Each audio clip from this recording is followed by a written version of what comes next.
Off that heat, I got a TV show called DC. Things were really great until they got really bad, and it just got worse and worse and worse to the point where, like, I had a nervous breakdown, but also I was just fascinated to watch what was happening to this person who had my name.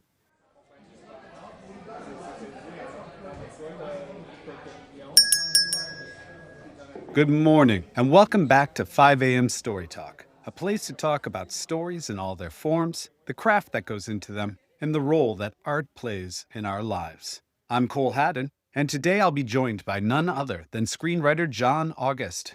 You know his films, from Go and Charlie's Angels to Corpse Bride and Charlie and the Chocolate Factory, to two of my favorites from him, Frankenweenie and, of course, Big Fish, which was turned into a wonderful stage musical too.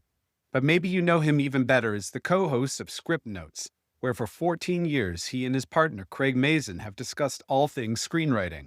I would argue these two guys are the most influential screenwriters of the 21st century, as their podcast has inspired and helped educate scores of people around the globe about the art of screenwriting. You might even say John and Craig walked so 5 a.m. Story Talk could run, but that would be stupid, because Scriptnotes ran so that 5 a.m. Story Talk and countless other podcasts about screenwriting and such could fumble along in its wake, battling for crumbs in some kind of post-apocalyptic 80s film starring Rutger Hauer or Van Damme. Long story short, after 14 years of listening to John's podcast, I'm thrilled to have him join my podcast today. But first, I want to ask, what's going on in your life right now, especially if it comes to your life as an artist? Slide into the comments and let me know. Have questions? Don't hesitate to ask them either. I'll do my best to help. It's the last days of autumn here in Victoria, Australia, but the weather is still perfect, so I'm enjoying what time I have left sitting outside at coffee shops to write.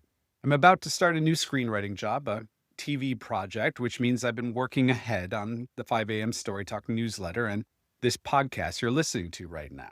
Speaking of which, if you're taking anything of value from the conversations I'm having here, I have a favor to ask. If you haven't already subscribed, please do. But I'd also ask that you slap a 5-star rating on this podcast if you think it deserves it. Better yet, write a review. These small acts make a huge difference to a new podcast like this one. Okay, let's get back to why you're really here. My guest this week, John August. I'm looking at his credits on my screen right now, and they are both numerous and ridiculously impressive. He got his start with Go back in 1999, directed by Doug Liman. This is an ensemble nonlinear gem I actually recommend to aspiring screenwriters to study. Since then, he's written or co-written a slew of films, including Charlie's Angels and its sequel, Charlie's Angels Full Throttle, Titan AE, and the live-action Aladdin. In 2009, he directed his first film, The Nines, which he also wrote. But there's also his relationship with director Tim Burton to consider here. It began with John's outstanding script for Big Fish, which is a defining moment in his career. We're going to get into it at length, in part because of how much I've come to love this film since my parents died. Big Fish was followed up with collaborations on Corpse Bride, Charlie and the Chocolate Factory, Frankenweenie, and Dark Shadows. We don't talk about Frankenweenie, which I regret, but I adore this film. Watch it with your kids if you have any. John is more than just a screenwriter, though. I don't mean his work on Scriptnotes. I'm not talking about the fact that he's an author either, though he is. His Arlo Finch middle grade fantasy books, a wonderful series, sit on my kids' bookshelf. No, I'm talking about his commitment to screenwriters and the Writers Guild of America. He has worked tirelessly over the years to make sure writers get what they deserve from their employers. I think that's a nuance of my observation about how influential John has been to screenwriting in the 21st century that could be lost on a lot of people. But he's not just out there promoting the craft on Scriptnotes. He's out there trying to protect screenwriters too. In the conversation you're about to sit in on, I do my best to dig into aspects of John's life and work I haven't heard enough about on Scriptnotes, which I won't pretend wasn't a challenge, given the fact that John and Craig have recorded more than 600 episodes of the podcast series at this point. But I think we get there on a few points I know I was very curious about.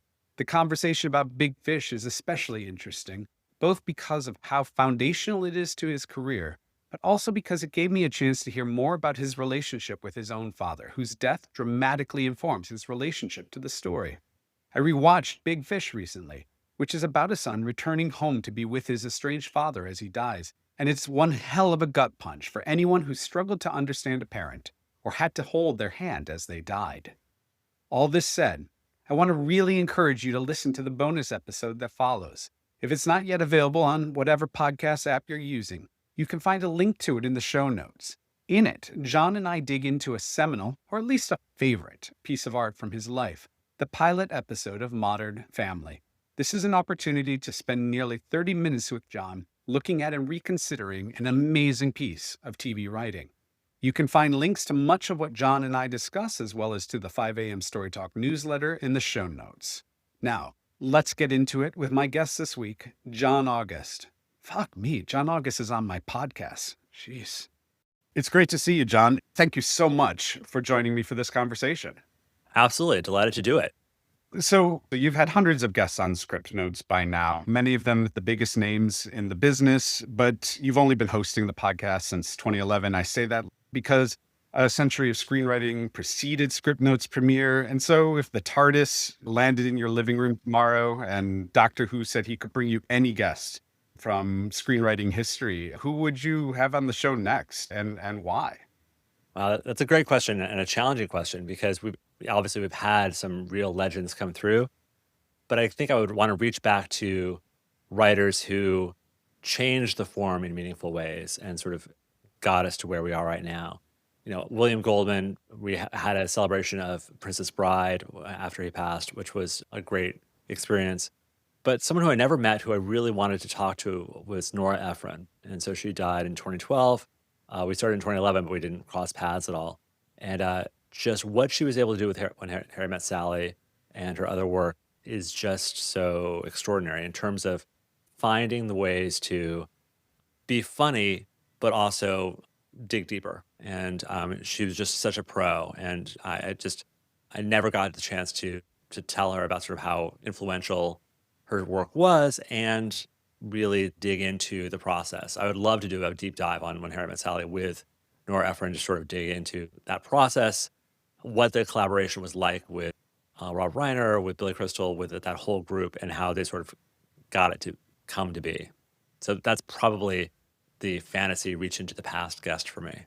She's brilliant. I've done a couple of deep dives into When Harry Met Sally myself. I think that first act is such a masterclass in introducing characters, reversing them by the end of the act in such unexpected ways. It's such a surprising rom-com. The other sort of fantasy would be to reach back to the very early days of screenwriting before they knew what screenwriting was, before they actually had a term for it, because the women, it was largely women who were putting together these documents, were really just, there were lists of shots, but they were the plan for making a thing. And just to be at the start of when you're just finding a whole new art form and trying to figure out what actually makes sense. We're working on the Scriptnotes book right now, and we do talk just a little bit about the history of screenwriting and the stuff that's before Casablanca and after Casablanca. And that's one of the first scripts that actually really looks like a modern screenplay, where there are scenes that just resemble the same way we do things today. Before that, there were just a lot of different formats for getting there.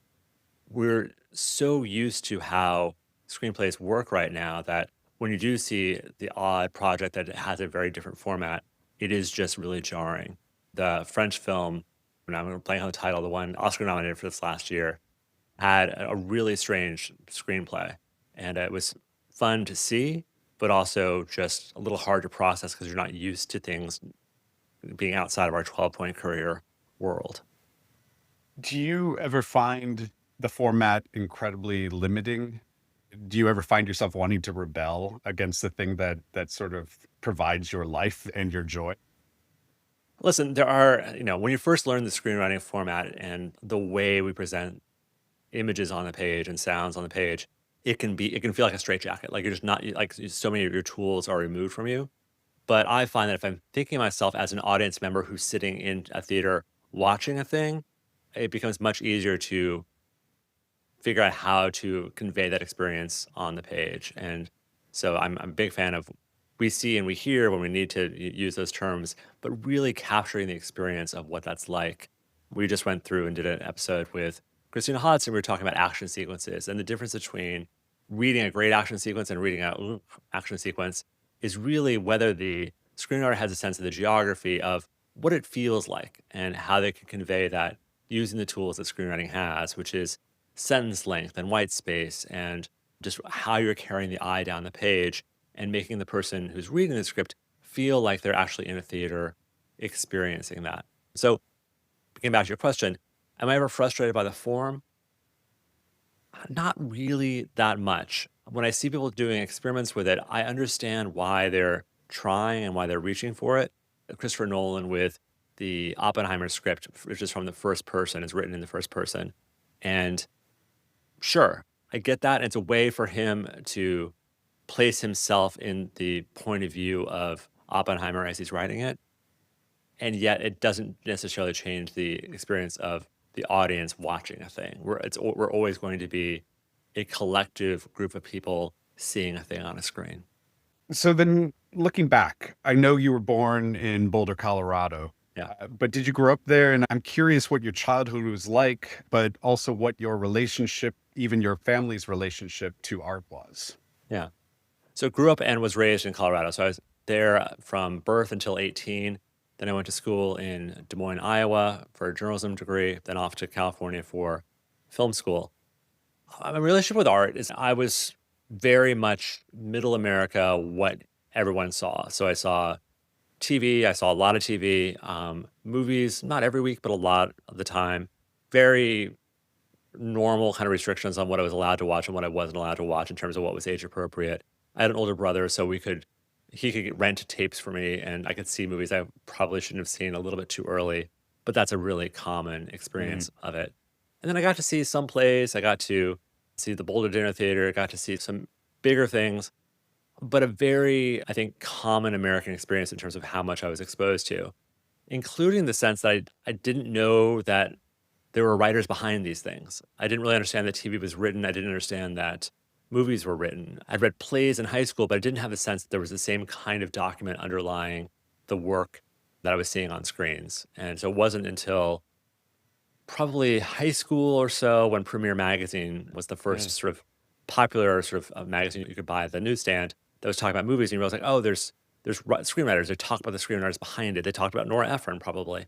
And really started to get that sense of like, okay, there's a job, there's people who get to write for a living making these movies. That didn't seem possible for me yet, but the step closer towards that was journalism. So that's what I ended up studying in college. Did you make sense to your parents as a storyteller, as a kid? Or who you are today, was any of it ever a surprise to them? I don't think so. I was always writing. From a Mm. very young age, I was writing. And so little short stories, like all kids, I think I was copying first and sort of like imitating what I was seeing, but eventually started to have a bit of a voice myself. And then I could, do the high school newspaper. I was writing for it, then I was editing it. I had a sense of how to approximate the jobs that real grown-ups were doing to the best of my abilities.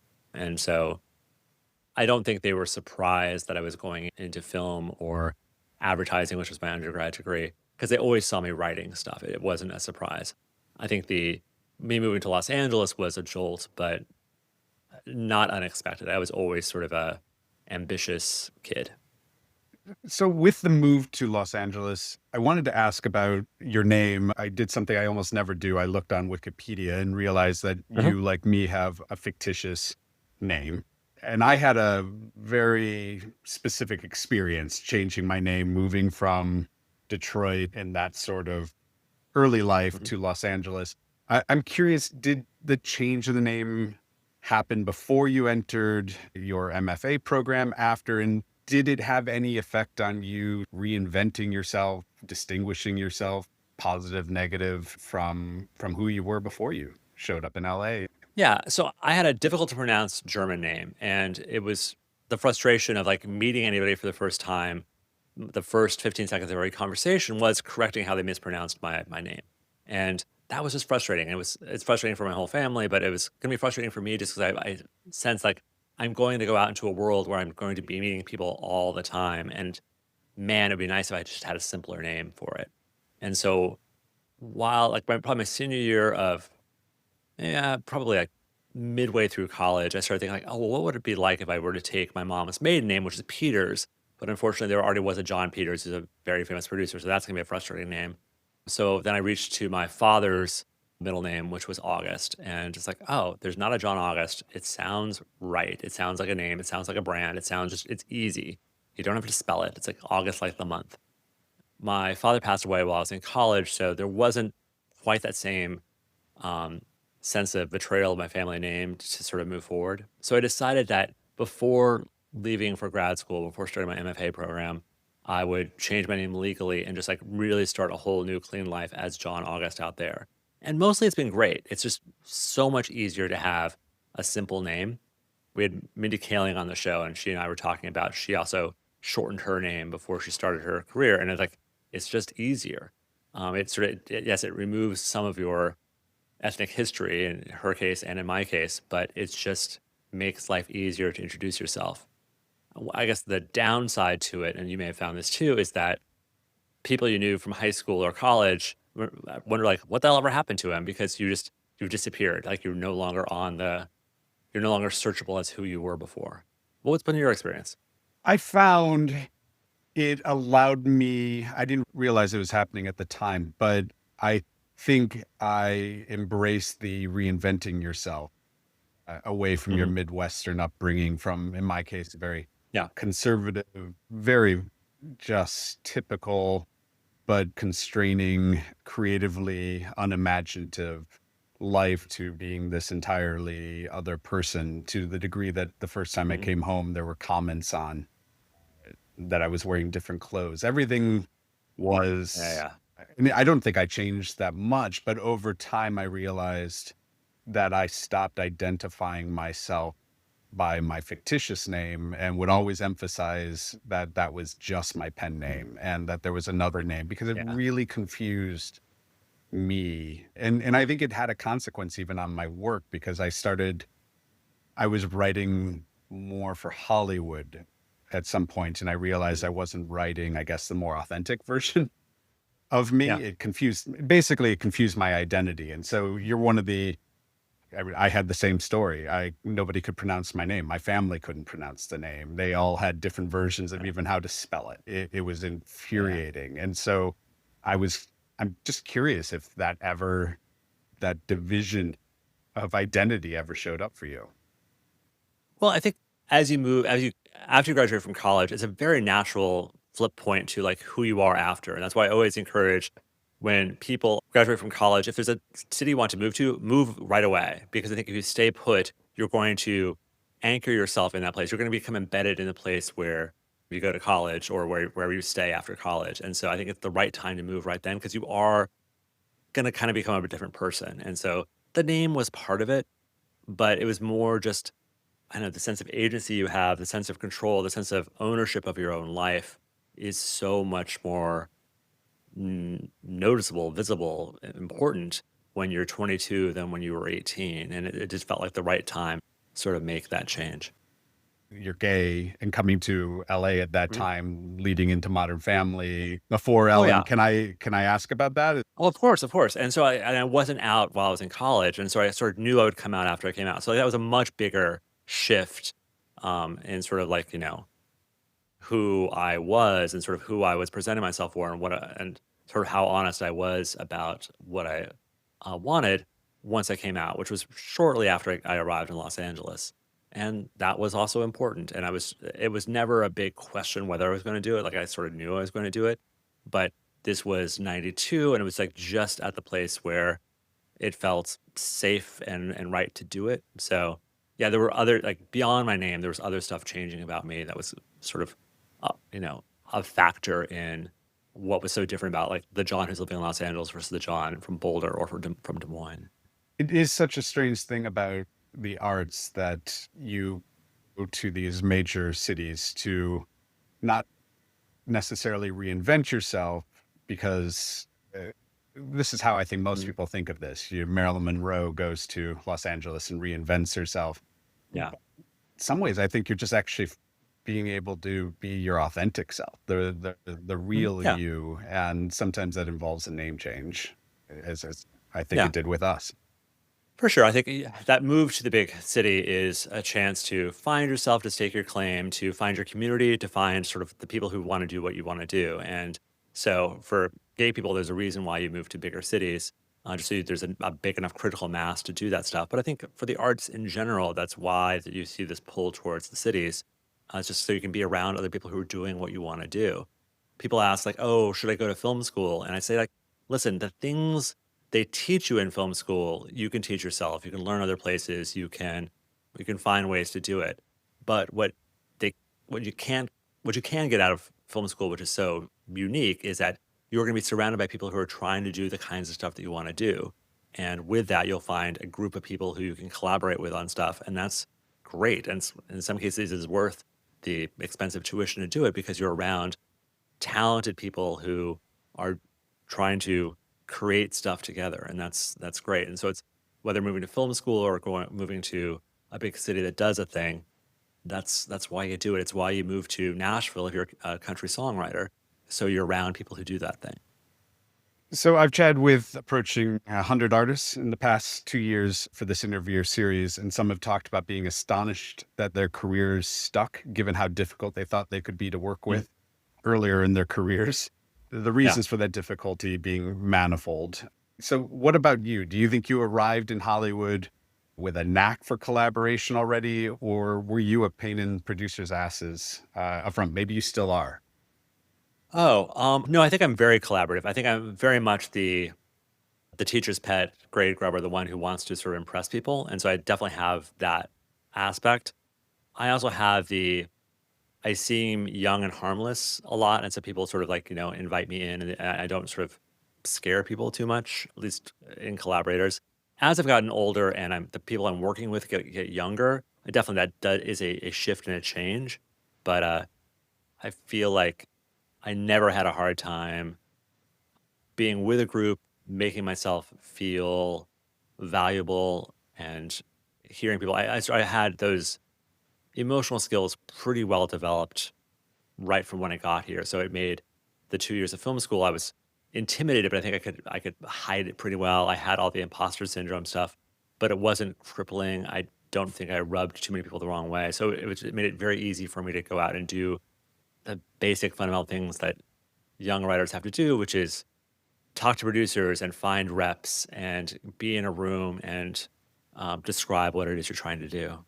Did you ever have that traumatic experience that many writers I know I created a show and I Yeah. went through horrific abuse. It laid me out for a couple of years, but producers can Mhm. destroy your brain with Oh yeah. a perfectly cutting comment. Did you experience a lot of that when you were younger?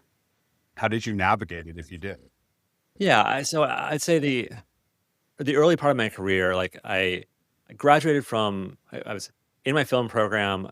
While I was still there, I got an agent. I started taking the meetings. At the same time, I was answering phones and working for a bunch of other folks, writing coverage. And was able to land 2 writing jobs pretty quickly. They were small scale jobs, but great starter jobs. And then was able to get Go set up, go into production on Go, sort of really learn like, oh shit, this is how you actually make a movie, and had a exhausting but a good experience on that with very few fights, but mostly just struggles to make the best movie possible.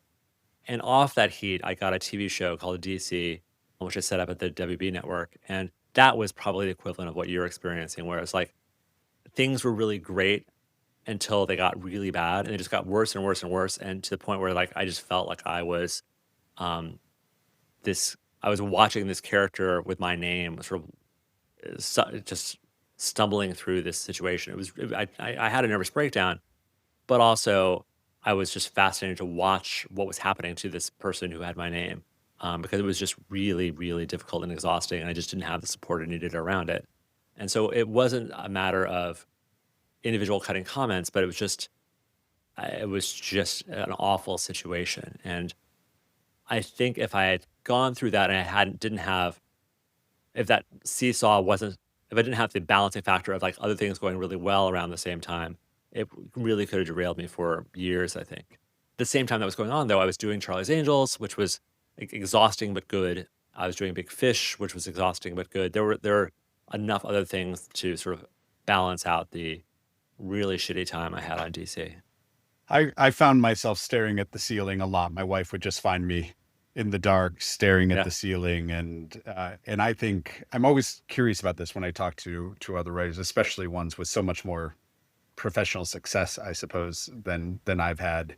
Is it it broke me for a couple years where I was working more than I ever had before, but I think my relationships suffered from it because Mm. it it had poisoned how I interacted, how I Yeah. collaborated with other people. I no longer trusted people because I Yeah. was waiting for that betrayal to happen. Mhm. Yeah, I absolutely hear that, and I think over the course of my career, you just start to recognize patterns, and you recognize, like, "Okay, this feels exciting now. There will inevitably be just, like, some real big bumps. This may fall apart." You can predict it to some degree, but you also recognize that there's things that are out of your control. So I'm just looking at, like, the list of the projects that I'm working on right now that are sort of in that I'm kind of pitching that they've come to me with, and we'll see, and, like, recognizing that most of them won't work out. And I remember early on thinking, like, "Well, what if, like, 4 of my movies shoot at the same time?" Like, that's just not gonna happen. It's, that you can I don't know, you don't have to go into it anticipating disaster, but you need to have a healthy degree of separation emotionally from the outcome, and to make sure that the process of working on it is joyful, because you don't know if it's actually going to happen, or if what's going to turn out is actually what you had intended. Switching gears to your actual films, Yeah. going through them, I've rewatched several lately. I find two major thematic sort of ideas underpinning a Mhm. lot of them. The second one I'll get into in a moment. It overlaps with a lot of your work with Tim Burton. But the other seems to be more you, which is characters torn between or stuck between two worlds, characters in transition, Mm. becoming who they're meant to be. Are you aware of that yourself? And is that something that shows up in your unproduced work as well? Yeah. So a sense of, like, character stuck between two worlds feels very me. And I think it's always been me. It's been me since I've been playing make believe, as a kid on a Sunday morning, while my parents were still asleep. I've always had that sense of, like, a character who goes through a portal and ends up in a different world and has to find their way back, or sort of has to master those two things. And a good chunk of my writing really does reflect that. So Go is a character. It's characters stepping into dangerous worlds that they really don't belong into, and sort of having to find their way back. A lot of the Tim Burton projects are that way. Corpse Bride, most deliberately. And Big Fish, Edward's journey is very much sort of going into, strange worlds, and navigating them, and sort of learning how to master them. So yeah, that feels very consistent with stuff that I love to do. And I do other things too, but even in, like, the books I've done, the 3 Arlo Finch books are very much a kid who has to learn to navigate 2 worlds, and cross back and forth between them. It feels very natural to my brain. Is there an explanation for that, do you think? I don't know if it could be as simple as, like, what I was reading and watching at a certain critical time. I don't know that there's a huge Jungian explanation for sort of why I gravitate towards those themes. It just feels right to me. I've always loved fantasy, and fantasy is often sort of centered around that portaling, especially when there's a character in the real world, and the sense that there's a fantasy world beyond it. That's always been super. It's always been the stuff I've read, and so therefore I think it permeates in through the stuff that I'm attracted to writing. So yeah, that's a very natural way into things for me. And so it's one of the reasons, though, why when I get stuff that's sort of outside of that as a possibility to adapt, or someone's coming to me with things, like, I kind of love it, because it is exciting for me on that level. There's a project I'm writing right now that on the surface very much has that portally thing, but I said, like, listen, I don't want to make another Alice in Wonderland. I don't want it to be she crosses into the other world and spends the whole movie trying to get out of it. I want to see her really navigating how to juggle these two competing things. And if I guess to the degree that it does reflect my real life, I do exist in many worlds simultaneously, kind of in the sense of, there's the screenwriter John August, there's the podcaster John August, which is related but not quite the same. There's the software company that I run, There's the charitable stuff that I do, which is really very disconnected from the other stuff. And yet they do all influence each other and they do have points of overlap. When I've gone off to do the Broadway show, when I've gone off to write these books, I am very much stepping into new worlds where I get to be the little kid, the explorer, and that's really appealing to me as a opportunity. As a storyteller too, I think just Mhm. the ability to keep challenging yourself and growing in an industry that doesn't necessarily allow for long-term or innovation Mhm. in long-term careers.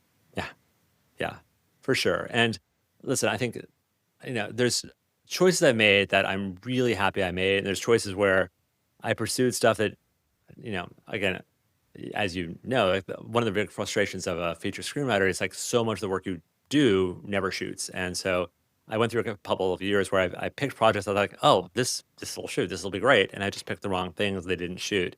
And I do wish that at certain points I would have like said no to some things and yes to directing projects and other things that are also really appealing to me.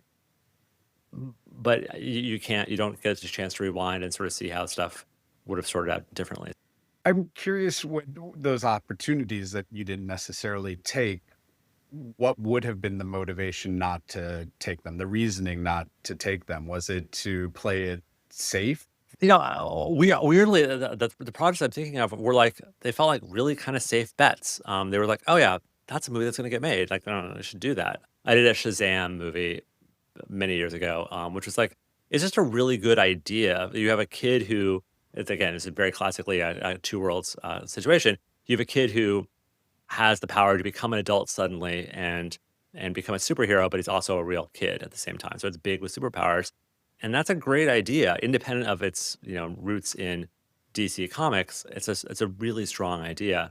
So sure, I'll do that. I did the prequel to Grease, the movie Grease, and that's a really good idea because there's a song in the start of Grease that says like kind of what happened over the summer, but like wait, no, what really happened? We sort of have like this two side story, but like what actually happened over that summer? That's a great idea. The challenge is by the time came to like figuring out like getting a director and getting stuff going, all the musicals were tanking and nobody wanted to make a musical. And so I was making choices that were they they felt like solid movies to pursue and sometimes had big talent attached to them, and I got paid for them. So on all those levels, it's great, except that you only have one life to make stuff, and that was maybe not the. There's things that I could have made that didn't get made because I was doing these other projects. So the other major theme I find in your work is one that certainly resonates with me. I write a lot about grief and death, and I think you've certainly done a lot of this with Burton about grief and death, accepting it, accepting, I guess, the transition in some way, maybe another Yeah, transition conversation. I wasn't aware that your father had died before Big Fish. Was yeah. that I'd like to hear about this throughout your work, but also was your father's death what prompted Big Fish, or perhaps your first reaction to it and set you on this path in some way? Yeah, I definitely especially with the Tim Burton movies, you can see like, oh, there's a lot of death in those, and which is true. I don't think I'm especially obsessed with it. It's not a thing that I keep coming back to again and again.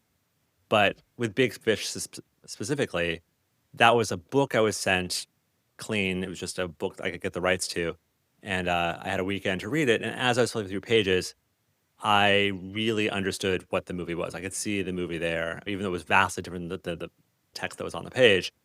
I I could bake myself the age of Will in the story. I could make Edward Bloom's character my dad's age, so the timelines would line up properly. I could really see what it was like, and because my father had died a few years before that, I knew what it was like to be in a house with a person who was dying, and sort of what you try to have those last conversations, and it's really challenging and tough. So I really knew emotionally what that story was, and I very much approached it from Will's point of view because I was a journalism major going into it, so I understood what Will wanted. and what his arc could be over the course of that story and what the fable-y arc of Edward Bloom could be. So really it was a story that fit where I was at very well. And it was also the luxury of, like, it was just there was nobody else attached. It was just me. It was just my vision for it. And because I'd just done Go for Columbia Pictures, I was able to get them to buy the rights for me, and it sort of sat there for a while. But when I went back to do it, I really knew what that was like. And then I got producers on board, got Spielberg on board. Spielberg dropped off, got Tim Burton on board, and we were able to make a movie. And it was very much the case of, like, this, like Go, it was like this was the movie I set out to make, and it was like the scenes I wrote were the scenes that are in the movie, which is often an exception rather than the rule. Was your relationship with your father remotely like anything that was expressed on screen? Did you have a strained relationship with his past? So there's a line in the movie. My father and I were strangers who knew each other very well, which is true. It was true to me and my father.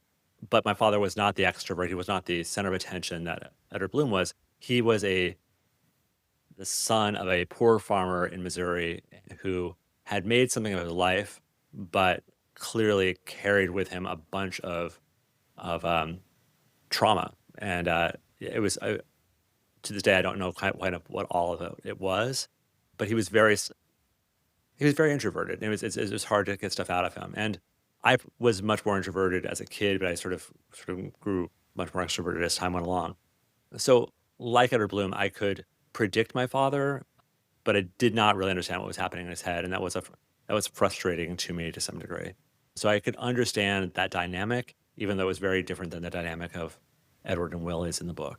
When I saw the film the first time, my father was alive. My mother was alive as Mm, well. They're both dead now. And when I rewatched it recently, was as I'm sure it is for many people who have this experience, the before and after, it was devastating. I think I probably would have said, "Oh, I think that's a very good film," after the first viewing, and then yeah, rewatching it through an entirely different lens with a different life experience. It's spectacular. And yeah.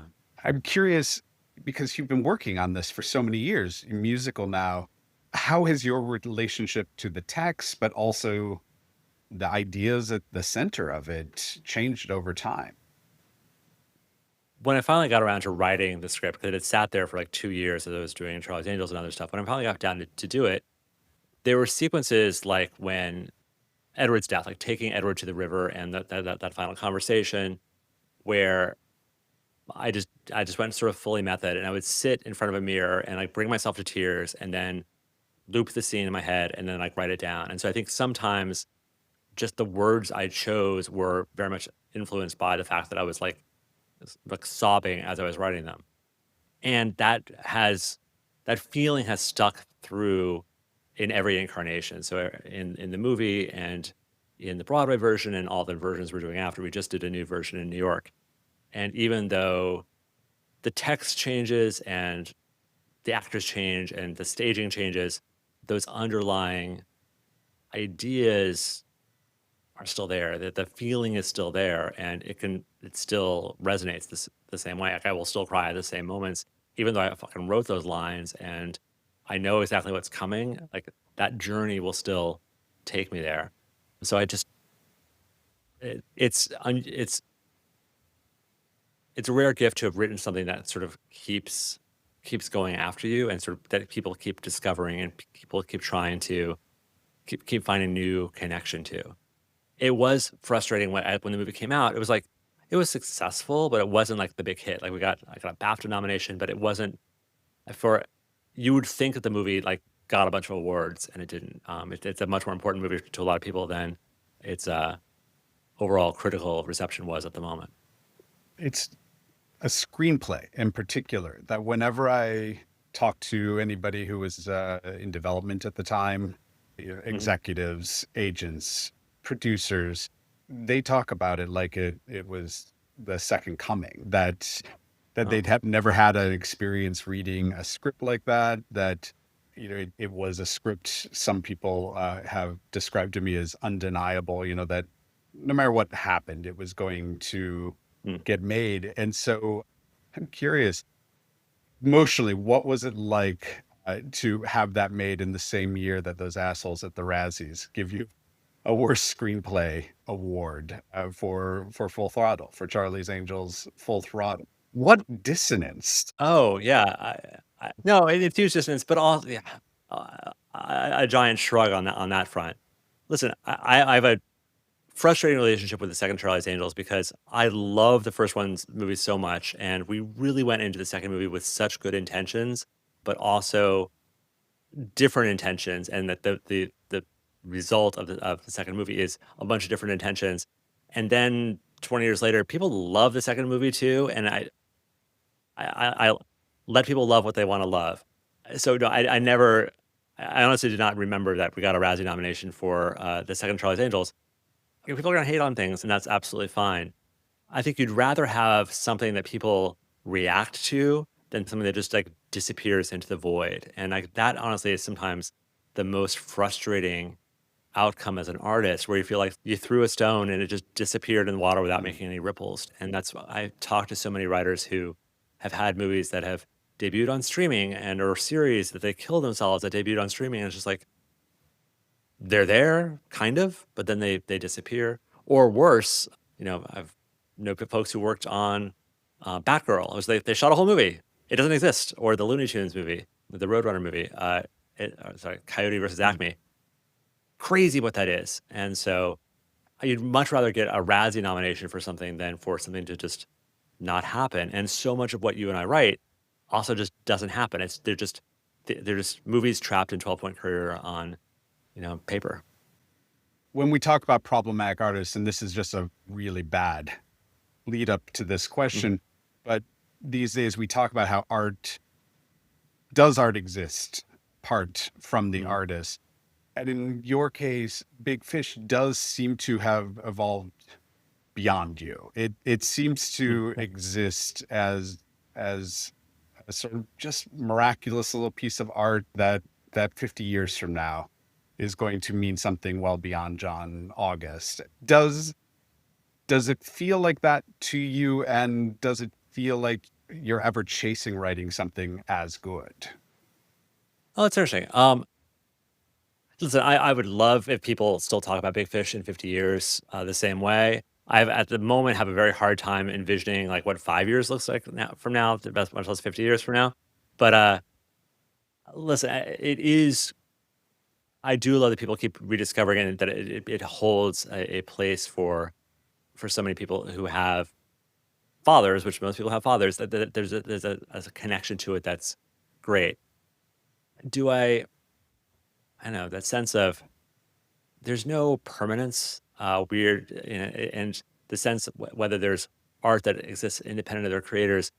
We talk about that mostly when we talk about sort of people who we discover, people who are really good writers, who then we discover like have done monstrous things or say monstrous things, and we then go back and retroactively say like, oh, that thing they made wasn't actually good, and I think that's foolish.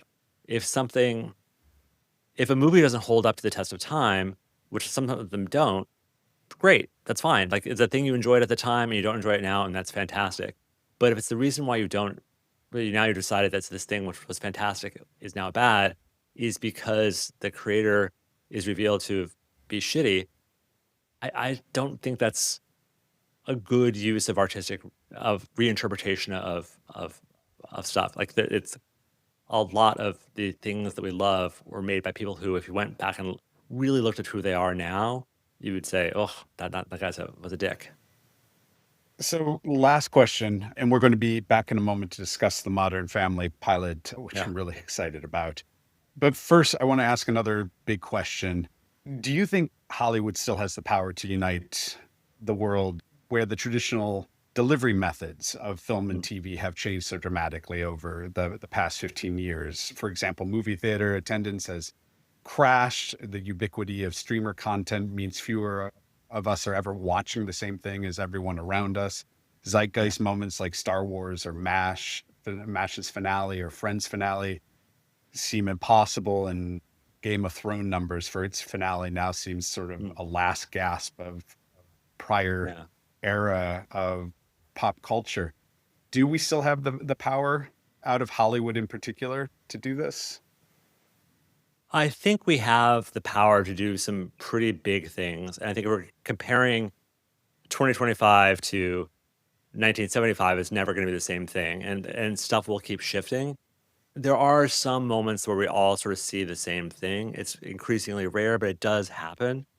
Yes, streaming and where we're not watching all of the same thing at the same time slows down the cultural conversation in ways that I find really frustrating. That's why I really believe that we need to, for most scripted series, need to stick to a weekly release model or something like that so we're all seeing the same thing at the same time so that we can talk about White Lotus and that episode that just happened and actually have a conversation. Because if that had all dumped at once, it would have like 2 days of notice and then would just disappear, and I think that is a detriment. I think we still have big movies that people go see. We have the Barbenheimer moments. We're gonna keep having those. We had Wicked and Gladiator this last time. I think there are ways in which we can be united in seeing the same piece of entertainment. Listen, I don't think it's so helpful to compare it to like what we used to be like what we've lost. I think we just need to focus on those moments where we can come together and see things and feel like we're all on the same, planet for these brief For moments. 2 hours, it's the church of cinema, whatever you want to call it, but it's sacred, at least in Yeah. my world. There's a movie I'm hoping to do. We're seeing if we can get the rights to clear. But the reason I'm excited to write it is that it feels like, oh yeah, I can actually see. I could picture a bunch of people in the theater together who will just go to see this because it's a damn entertaining movie, and there's a uniting message behind it, but it's not provocative. It's just like, oh, that's actually an entertaining thing that we can all watch together, and that it can play across the states and around the world, and everyone can see themselves reflected in it. I'm hopeful, but I don't know. I think that's you know, there's reasons to make very specific esoteric movies. There's reasons to make Honora, but there's also reasons to make Wicked, and I want to make sure we keep a broad idea of sort of what counts as a movie. Absolutely. I've been fixated lately on the idea that we've lost. It's the communal aspect of it. You want to spend time, as you're describing with Mhm. this project. A lot of people will want to spend time in that world. Yeah, You want to live in a world with other people in some way. yeah. Well, let me wrap up this episode. So, thank you so much for joining me today, John, for this conversation. We'll be back in a moment for my paid subscribers to discuss a seminal piece of art in your life, Modern Family. I'm looking forward to digging into this pilot with you. I'm looking forward to it. Delighted to talk about it. Something I don't ever get to talk about. Now, as for you listening, wherever you are today, thank you for being here. I hope you've enjoyed getting to know John a bit better and maybe even learned a thing or two about storytelling from our conversation. Of course, if you want to hear more from him, you should head over to Scriptnotes or just stick around. As promised, there's a bonus episode to come, and I don't think you want to miss this one. John August returns to 5 a.m. Story Talk to discuss a favorite piece of art from his life, the pilot episode of Modern Family, one of the most beloved sitcoms of the 21st century. We're going to get into how this hilarious pilot from 2009, released the same year Barack Obama became president of the United States, somehow feels both dated 16 years later and more relevant than ever given attacks on immigrants in the LGBTQ plus communities coming from the Trump administration and Republican state governments. You're going to need to become a paid subscriber wherever you're listening to this, though. I know that's not ideal for everyone in this shit economy, but I can't produce these episodes at this level without your support.